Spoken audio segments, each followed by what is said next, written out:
우리는 누구나 저마다의 목마름을 가지고 살아갑니다.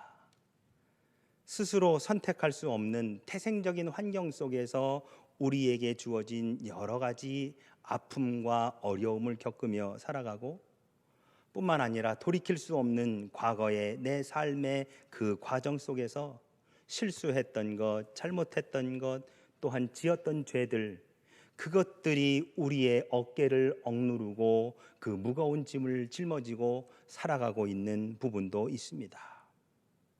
우리들의 오래된 목마름 속에 우리는 이 목마름을 해결해 줄 수 있는 무엇인가를 지속적으로 찾아가며 그리고 갈망하며 살아갑니다.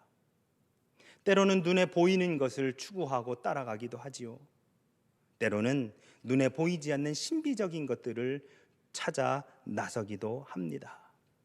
근데 여러분, 그 어느 것 하나 만족하리만큼 우리의 이 목마름을 온전히 해결해 줄 수 없었던 것을 우리는 이미 삶에서 경험하며 살아왔습니다. 답은 오로지 한 분, 예수 그리스도만이 우리의 모든 것을 해결해 주실 수 있는 분이시다라고 하는 것을 우리는 이미 잘 알고 있습니다.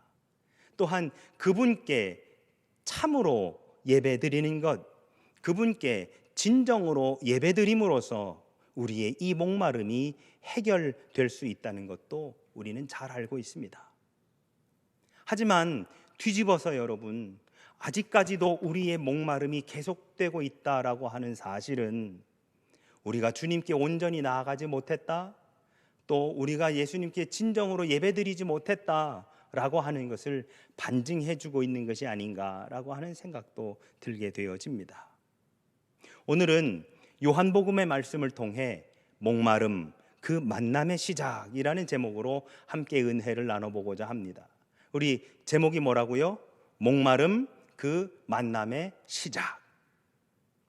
특히 오늘 본문 요한복음 4장을요, 저는 26절부터 거꾸로 되짚어서 가보고자 합니다. 쭉 앞에서부터 뒤에까지가 아니라 26절부터 오히려 거꾸로 되짚어 가면서 예수님이 선포하셨던 궁극의 말씀, 이 궁극의 말씀을 선포하시기 위해 있었던 과정들과 이유들, 그리고 이 말씀을 선포하시는 그 대화를 나눈 상대, 그 사람이 누구였느냐, 그리고 그 사람이 어떤 환경에 처해 있었던 사람이냐라고 하는 것을 함께 짚어보고자 합니다. 우선 예수님은, 결론입니다, 당신의 구주 되심, 메시아 그리스도이심을 선포해 주고 있습니다. 26절의 말씀을 보면 내게 말하는 내가 그라 하고 말씀하고 계시지요. 그러면 내게 말하는 내가 그라 하는 것이 무슨 뜻이냐? 25절에 보면 여자가 이르되 메시아 곧 그리스도라 하는 이가 오실 줄을 내가 아노니 그가 오시면 모든 것을 우리에게 알려주시리이다 라고 그렇게 말씀하고 있습니다. 보셔요 여러분, 이 여자는 메시아 그리스도라고 하는 이가 곧 오시면 우리에게 알려주실 겁니다 라고 했더니 예수님 뭐라고 하시는 거예요? 내게 말하는 내가 바로 그다 라고 말씀하시는 거죠. 여러분, 예수님이 그리스도이심을 믿으십니까? 아멘. 우리의 예배의 대상이 되시는 그분이 바로 우리의 메시아임을 여러분 믿으십니까? 아멘. 우리가 예배드리는 그분, 우리의 예배의 대상이 되시는 그분은 다른 그 누구도 아닌 예수 그리스도, 우리를 위해, 우리의 죄를 위해 십자가를 기꺼이 지시사 십자가 위에서 모든 피를 다 흘려주시고 죽으신 뒤 3일 만에 다시 부활하사 승천하신 바로 그분 예수 그리스도, 그분이 우리의 예배의 대상이고 바로 그분이 우리의 주관자가 되어주신 것입니다. 아멘. 그분이 당신께 드리는 예배를 이렇게 드리라고 우리에게 가르쳐 주십니다. 24절, 하나님은 영이시니 예배하는 자가 영과 진리로 예배할지니라. 여러분, 우린 여기서 두 가지를 볼 수 있습니다. 영과 진리로 예배한다. 첫 번째, 영으로 예배한다는 것, 여러분 우리 이거 오해하기 참 쉬운데요, 영으로 예배드린다는 것은 막 열심을 다해 전심으로 하나님 앞에 예배드리고 예배하는 가운데 신령한 은사가 나타나고, 물론 그것을 의미하는 것이기도 하지요. 그런데 여러분, 영으로 예배드리는 이유가 뭐예요? 하나님이 영이시니까. 하나님이 영이시니까 우리도 영으로 예배를 드려야 하는 겁니다. 죄인된 우리의 모습을 다 벗어버리고 온전히 하나님께서 창조해 주셨었던 그때의 모습을 회복하기 위해 우리는 그 자연의 모습으로 하나님 앞에 예배드려야 하는 것이지요. 죄인의 모습을 벗어버리고 주님 앞에 나오는 것, 내 안에 거하시는 영이신 하나님, 내 안에 거하시는 바로 그 하나님, 하나님이 거하시는 그 사람으로서 하나님 앞에 나와 예배드리는 것, 그것이 바로 영으로 예배드리는 겁니다. 그래서 사도 바울은 로마서 12장 1절에서 너희 몸을 하나님이 기뻐하시는 거룩한 산 제물로 드리라고 말씀하고 있습니다.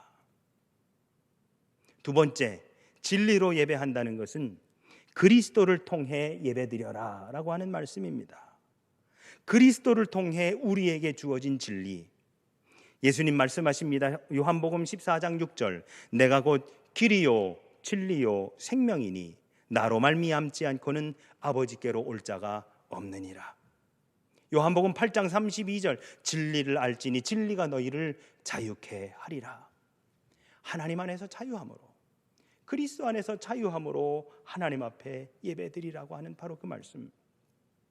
영과 진리로 예배드리라고 하는 것은 죄인된 나를 벗어버리고 하나님의 형상 이마고 데이를 회복하는 것을 의미하는 것이요, 또한 삼위일체 하나님과 영적인 교제와 만남을 의미하는 것입니다. 그런데 여러분, 사람들이 이거를 모르는 거예요. 사람들이 이거를 모르고 예배를 드리는 거예요. 22절에 예수님 뭐라고 하시냐면, 너희는 알지 못하는 것을 예배하고 우리는 아는 것을 예배하노니 이는 구원이 유대인에게서 남이라 하고 말씀하고 계십니다. 여러분, 이 말씀은 유대인이신 예수님이 유대인 아닌 사람들을 폄훼하고자 하신 말씀이 아닙니다. 나는 유대인이니까 알고 너희는 유대인이 아니니까 너희 누구한테 예배를 드려야 되는지, 예배를 누가 받으시는지, 어떻게 해야 되는지 너희는 모르잖아, 이 말씀이 아닌 겁니다. 오히려 예배를 어떻게 드려야 되는지, 예배의 대상이 누구인지 모르는 사람들을 향한 예수님의 안타까운 마음, 그리고 그들을 바른 예배의 길로 인도하고자 하는 바로 그 구원의 메시지가 선포되어지고 있는 것입니다. 여기서 우리가 한 가지 더 살펴봐야 하는 것이 있습니다. 예수님께서 이 대화를 나누고 있는 사람, 그 상대가 어떤 사람이냐라고 하는 것입니다. 여러분, 그 사람은요, 예배를 정말 사모했던 사람입니다. 예배를 너무너무 그리워하고 잘 참석하고 정말 최선을 다해 예배드리는 사람입니다. 그래서 자신의 조상들이 예배드렸다고 하는 그 험한 산에 올라가기를 기꺼이 마다하지 않는 사람, 그리고 그 산에 올라가서 예배드리던 바로 그 사람. 그런데 여러분, 그 산에 올라가서 예배드리고 내려올라 치면 다른 사람들이 한다는 말이 뭐냐면, 이 산이 아니라 예루살렘에서 예배드려야 돼, 이 산에서 예배드리는 것은 소용없어 라고 이런 말을 했던 것이지요. 여러분, 이 사람은 지금껏 예배를 영과 진리로 드려야 된다라고 하는 이야기를 한 번도 들어본 적이 없는 사람입니다. 그러니 이 사람에게 있어서 예배의 가장 중요한 요소는 뭐였었느냐? 장소였습니다. 장소. 어디서 예배를 드리느냐가 이 사람에게는 너무너무 중요한 것이었습니다. 그런데 예수님께 이 사람의 이러한 고정관념을 예수님께서 깨뜨려 주신 것이지요. 예배는 장소가 중요한 것이 아니라 어떻게 예배하는지가 핵심이라고 말입니다. 그런데 여러분, 이 사람이 살아온 지금까지의 삶을 보니 이 사람이 이렇게 생각하고 행동할 수밖에 없는 한계가 있더라는 것입니다. 한계가. 보실까요? 16절입니다. 가서 내 남편을 불러오라. 가서 네 남편을 불러오라. 왜? 왜? 아니 남편을 왜 불러와? 나하고 얘기하면 나지 남편을 왜 불러와? 여러분 요즘 아이들 말로 의하면 생뚱맞은 질문이 아닐 수 없습니다. 이 어이없는 질문에 이 여인이 뭐라고 하느냐? 17절, 나는 남편이 없습니다. 남편이 없습니다.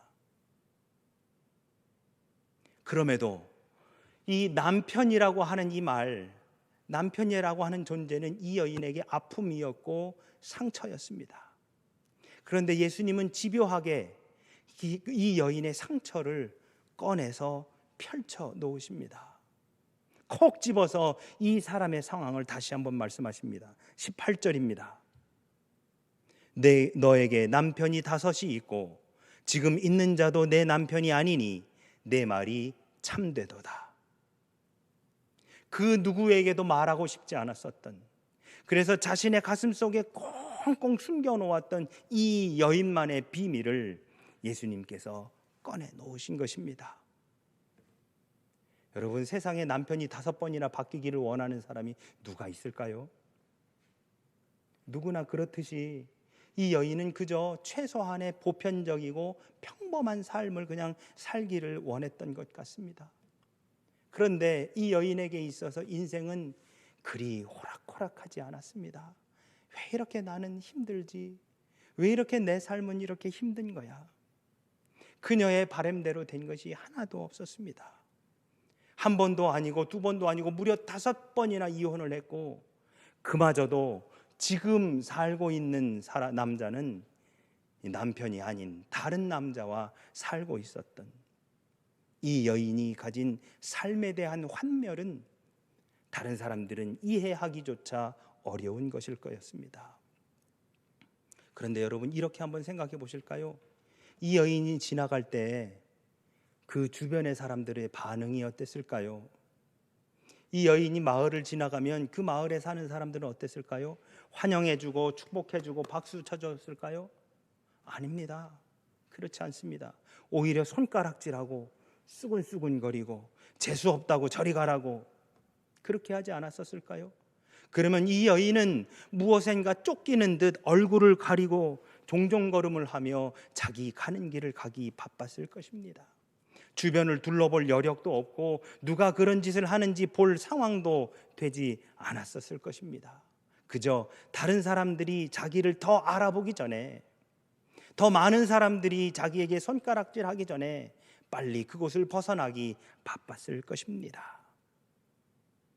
그들의 말과 눈빛은 이 여인이 그 마을과 지역사회에서조차도 용납되기 어려운 존재였음을 끊임없이 말해주고 있습니다. 여기에 이 여인의 목마름이 있습니다.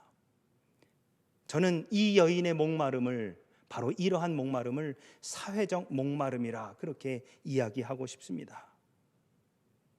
예수님의 질문, 내 남편을 데려오라 라고 하는 예수님의 이 질문은 이 여인의 개인적인 아픔과 그로 인해 그가 그 마을에서, 지역사회에서 사회적으로 겪고 있는 고통을 향한 것이기도 했습니다. 이 여인의 목마름은 그 여인이 어떻게 한다고 해서 해결될 수 있는 문제가 아닙니다. 누군가와 다시금 결혼해가지고 잘 산다고 해서 해결될 수 있는 문제가 아니었습니다. 이미 지나온 그녀의 삶의 그 흔적 속에서 그 목마름은 누구도 해결해 줄 수 있거나 다시 되돌릴 수 없는 것이었죠. 뿐만 아닙니다. 이 여인은 태생이 사마리아였어요. 여러분 잘 알고 계시겠지만 당시의 유대인과 사마리아인들 사이에서는요, 여러분 역사적으로 오래된 깊은 갈등의 골이 있었습니다. 어쩌면 우리나라 사람들이 일본 사람들을 향해 그저 막연하게 가지고 있는 그러한 적대감 같은 거라고나 할까요? 오늘 성경을 보시면 예수님께서 남편을 데려오라고 하는 이 질문 16절부터 18절을 가운데 두고 그 앞부분을 보시면 4장 1절부터 앞부분을 보시면 사마리아 여자, 사마리아인, 사마리아 라고 하는 사마리아 명칭과 그리고 이 여인을 계속 사마리아 여인이라고 그렇게 가리키고 있습니다.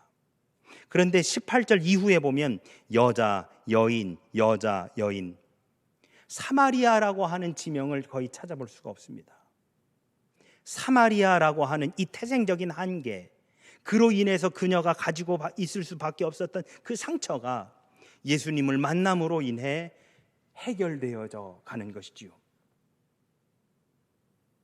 그 사마리아라고 하는 그 한계가 예수님을 만나는 환경 속에서 다시금 그냥 여인으로 나아가게 되는 것입니다.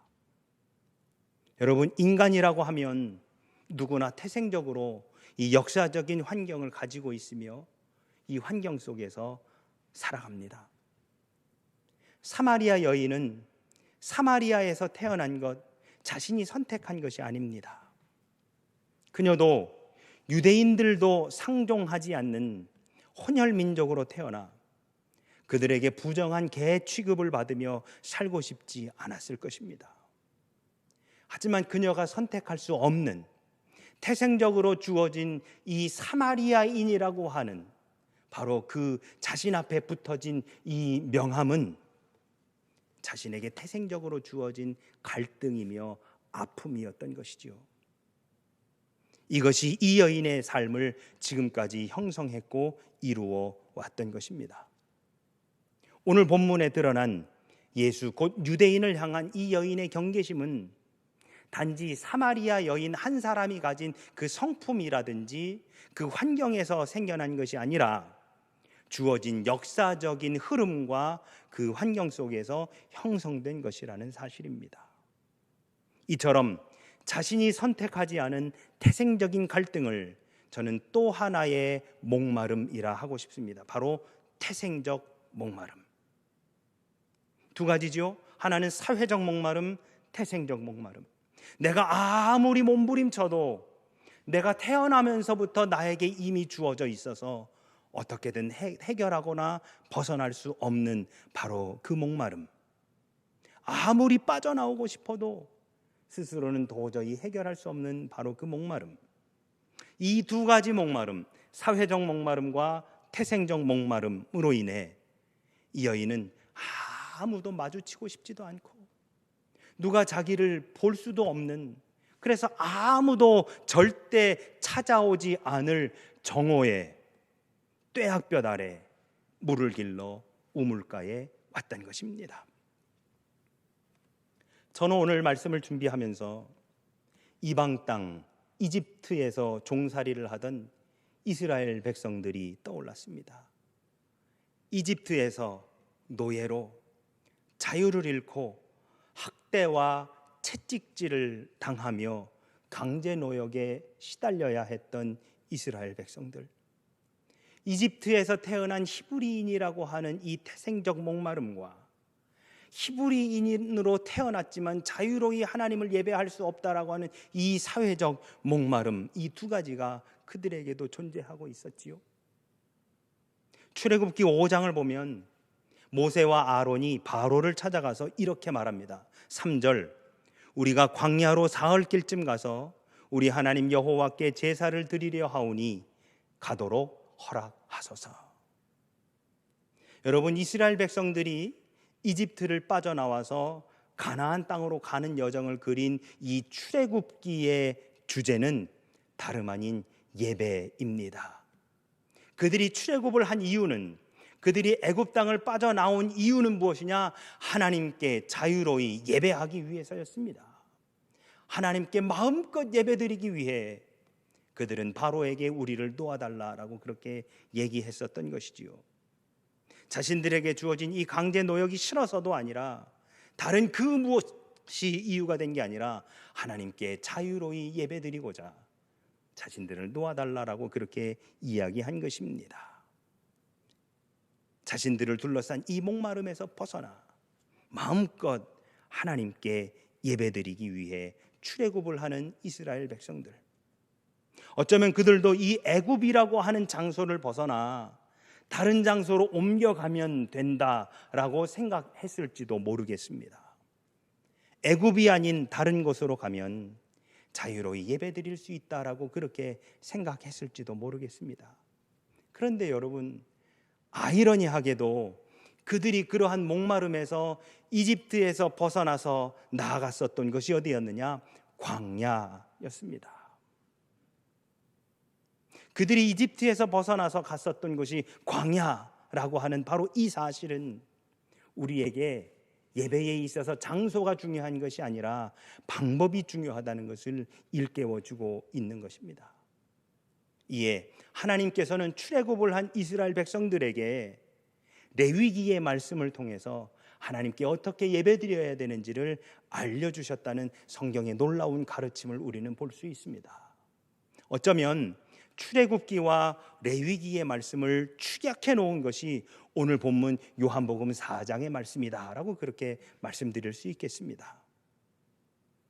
태생적 목마름 때문에, 사회적 목마름 때문에 예배드리고 싶은데 의지할 곳이라고는 하나님밖에 없는데, 그래서 하나님 앞에 나와 내 안에 있는 이것들, 그 누구에게도 말할 수 없는 이 내 안에 응어리진 이것들을 내려놓고 하나님 앞에 자유로이 예배드리며 엉엉 울면서 하나님 앞에 기도해 보고 싶은데, 예배가 무엇인지 몰라서, 어떻게 예배드려야 되는지 몰라서 답답해하던 이 사마리아 여인에게 오늘 예수님이 찾아오셔서 예배에 대해서 가르쳐 주십니다. 하나님은 영이시니 예배하는 자가 영과 진리로 예배할지니라. 여러분, 우리 각자에게도 다 목마름이 있습니다. 그 누구에게도 말할 수 없는 그 비밀을 가슴에 안고 우리에게도 목마름이 있습니다. 그런데 여러분, 그거 아시지요? 이 목마름을 우리 예수님은 이미 알고 계십니다. 믿으십니까? 아멘.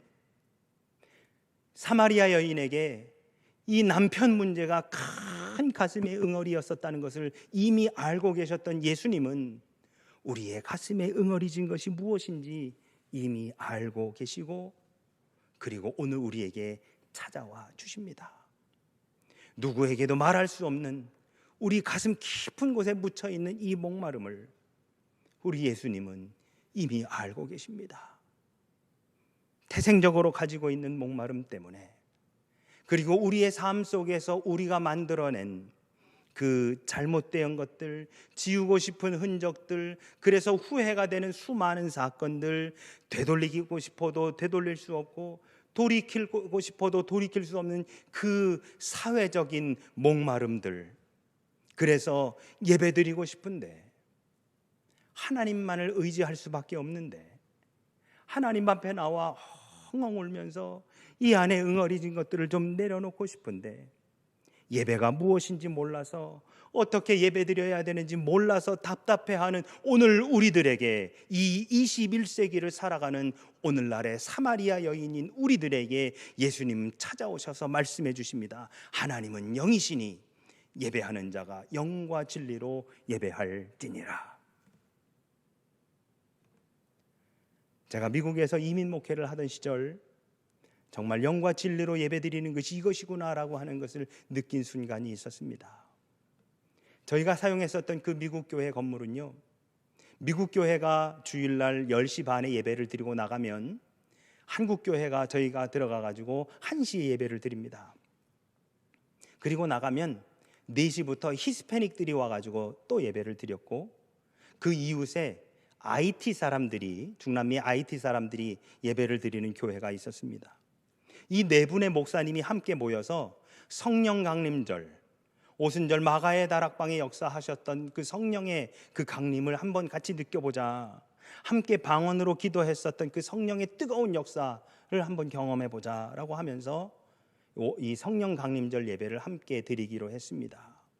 언어도 다르고 인종도 다르고 문화도 다르고 교단도 다르고 교파도 다른 이 4개의 교회가 함께 모여서 예배를 드립니다. 한국 목사가 사회 보고, 미국 목사님이 설교하고, 히스패닉 목사님이 찬양 인도하고, 그리고 IT 목사님이 축도를 합니다. 예배 중간에 4분의 목사님이, 한 분의 목사님을 3분이 둘러싸서 그 목사님을 위해서 손 얹고 나머지가 기도하면, 그 기도받는 목사님이 섬기는 교회 회중들이 다 일어나서 함께 그 기도를 받습니다. 그런데 여러분, 그거 아십니까?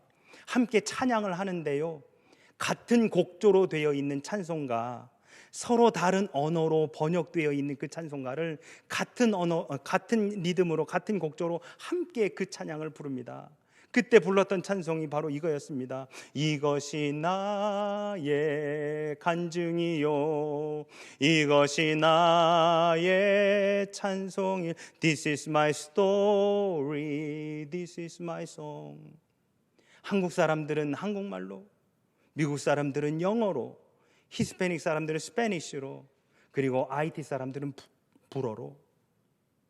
그때 느꼈습니다. 아, 영과 진리로 예배드리는 것이 이거구나. 우리가 주님을 높여드린다는 것이 이거구나. 문화가, 언어가, 인종이, 교단이 무슨 소용이 있겠느냐. 하나님을 예배하는 것, 그것만으로 우리에게 기쁨이 되고, 또한 영이신 하나님을 영과 진리로 예배드리는 것이 바로 이것이구나. 사랑하는 여러분, 이 21세기 오늘을 사는 사마리아 여인, 아무하고도 만나고 싶지 않아 낮 12시 뜨거운 떼약볕 아래에 물을 길러 갖는 여인과 같은 바로 오늘 우리들에게 예수님이 찾아오십니다. 그리고 손 내밀어 주십니다. 그리고 그 예배의 자리에 우리를 초대해 주십니다. 예배의 자리로 나오라. 여러분, 예배를 우리가 드리면 하나님의 성령이 임재하시지만 기본적으로 예배는 하나님이 차려놓은 영적인 잔치에 우리가 초대받아 오게 된 것이지요. 그러니 여러분, 우리 같은 사람도 불러주신 주님, 이 사마리아 여인이 점점점 처음에는 당신이라고 그분을 이야기했다가 당신은 선지자이신 것 같습니다 라고 했다가 후에는 당신은 메시아고 그리스도가 아닐까라고 하는 그 생각을 갖고 있는 그의 생각이 점차 변화되어지는 바로 그 이유는 예수님이 그 예배의 자리로 그를 초대해 주고 계시다라고 하는 사실을 느꼈기 때문입니다. 오늘 우리 예수님이 우리를 초대해 주십니다. 사회적인 목마름, 그리고 태생적인 목마름을 가지고 있는 오늘 우리들에게 찾아오셔서 우리들의 이 아픔을, 도저히 주님 앞에 나올 수 없는 이 죄인들을 우리 예수님은 오늘 불러주시고 잡아주시고 예배에 초대해 주십니다. 사랑하는 여러분, 오늘 우리의 목마름은 바로 이 예수님을 만나는 만남의 시작입니다. 오늘 우리가 가지고 있는 이 응어리와 우리가 가지고 있는 목마름은 예수님을 만나는 만남의 시작입니다. 이 만남의 시작점에서 우리를 위해 십자가에 죽어주신 주님만을 온전히 높여드리는 진정한 예배자로 나아가시는 저와 여러분이 되시기를 주님의 이름으로 축원합니다. 아멘. 기도하시겠습니다. 하나님은 영이시니 예배하는 자가 영과 진리로 예배할지니라. 오늘을 사는 사마리아인 같은 우리들에게 찾아오셔서 손 내밀어 주시고 예배에 초대해 주시는 주님의 그 초대에 아버지, 저희들 감히 우리가 무엇이 관대 우리를 초대해 주십니까? 부끄럽고 죄송스러운 마음으로 그 초대에 응합니다. 주여, 죄인된 우리의 모습을 벗어버리고 하나님의 형상 이마고데이를 회복하는 우리들, 삼위일체 하나님과 영적으로 교제하는 이 예배의 자리로 나오는 우리 모두가 되도록 인도하여 주시옵소서. 예수님의 이름으로 기도하옵나이다. 아멘. 아멘.